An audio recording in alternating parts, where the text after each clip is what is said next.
ଚାହୁଁ ଚାହୁଁ 10 ଦିନ ହେଇଗଲା, ଜଣା ପଡ଼ିଲାନି କିନ୍ତୁ 10 ଦିନ ହେଇଗଲାଣି। ଆଜି 10 ଦିନ ବଡ଼ବାପାଙ୍କର ଦଶକର୍ମ। ତ ଆମେ ସମସ୍ତେ ଭାଇ ବନ୍ଧୁ କୁଟୁମ୍ବ ଝିଅ ଜ୍ୱାଇଁ ପଡ଼ୋଶୀ ପାଖାପାଖି ଯେତିକି ଲୋକ ମାନେ ତାଙ୍କ କର୍ମ ଦଶକର୍ମ କରିବୁ ବୋଲିକି ଆମେ ଯାଇ ପହଞ୍ଚିଥିଲୁ କୁଆଖାଇରେ।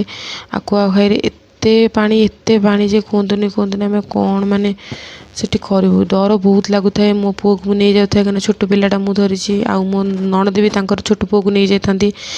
ଦେଖିପାରୁଥିବେ ଭିଡ଼ିଓରେ କେତେ ସାରା ପାଣି, ବିଶ୍ୱାସ କରନ୍ତୁ ଏତେ ସାରା ପାଣି ଏତେ ଜୋରରେ ସୁଅ ହେଉଥିଲା ନା, ଆମେ ସମସ୍ତେ ଜଗି ଜିନିଷ ସବୁ କରୁଥିଲୁ। ଗାଧୁଆ ପାଧୁଆ ଆମେ ସବୁ ଲେଡ଼ିଜ୍ ମାନେ ଆଗେ କରିଦେଇଥିଲୁ। କରିସାରିଲା ପରେ ଲୁଗାପଟା ପିନ୍ଧି ବସିଥିଲୁ। ମୋ ପୁଅକୁ ଦେଖନ୍ତୁ, ସେ କିଛି ଜାଣିପାରୁନି, ଏ ଦୁଃଖ ସମୟରେ ବି ସେ ଜାଣିପାରୁନି ଏଠି କ'ଣ ହେଉଛି ବୋଲିକି।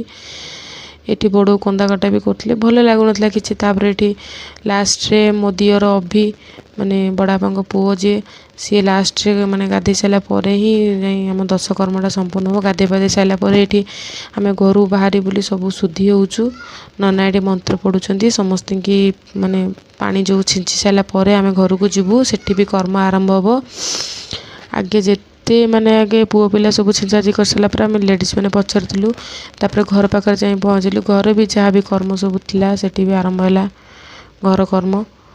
ମାନେ ନନା ସବୁ ଯାହା ଯେମିତି ବତେଇଲେ ଆମେ ସମସ୍ତେ କଲୁ। ଆଗେ ଅଭି ଯେଉଁ ସବୁ ଜିନିଷ କରିଥାନ୍ତି, ତାପରେ ତାଙ୍କୁ ଆମେ ସବୁ ଫଲୋ କରି ସବୁ ଜିନିଷ କରିଥାନ୍ତୁ। ମାନେ ଆଜି ଗଲା ପରେ ପୁଣି ବର୍ଷକରେ ଆମେ ଯାଇ ପୁଣି ଶୁଦ୍ଧି ହେବୁ। ଏଇଟା ମାନେ ଅକ୍ରିୟ କାମଟା ଆମର ବର୍ଷେ ଯାଏ ରହିବ। ତାପରେ ଖାଇବା ହେଇଥିଲା ପୁରୀ ଡାଲମାକୁ ବୁନ୍ଦି। ମୁଁ ଏପଟ ଘରେ ଖାଉଥିଲି ତ ଏକୁଟିଆ, ଯେହେତୁ ପୁଅକୁ ଧରିଥିଲି ତ ଏଠି ମୁଁ ଛୋଟିଆ ମାନେ ଭିଡ଼ିଓଟା କ୍ଲିପ୍ ନେଇଯାଇଛି। ସବୁ ଖାଇବାଟା ବହୁତ ଭଲ ହେଇଥିଲା। ସମସ୍ତେ ପୁରା ଶାନ୍ତିରେ ଖାଉଥିଲେ। ଏପଟେ ଦେଖନ୍ତୁ ସମସ୍ତେ ଏପଟେ ବସିଯାଇଛନ୍ତି, ମୁଁ ଖାଲି ପୁଅକୁ ଧରିଥିଲି ବି ସେପଟେ ବସିଥିଲି। ଖାଇବାଟା ବହୁତ ଟେଷ୍ଟ ହେଇଥିଲା। ସମସ୍ତେ ଶାନ୍ତିରେ ବି ଖାଇଲେ, ଆଉ ମାନେ ଆତ୍ମା ମନ ସବୁ ଶାନ୍ତି ହେଇଗଲା। ଭଗବାନ ବଡ଼ବାପାଙ୍କ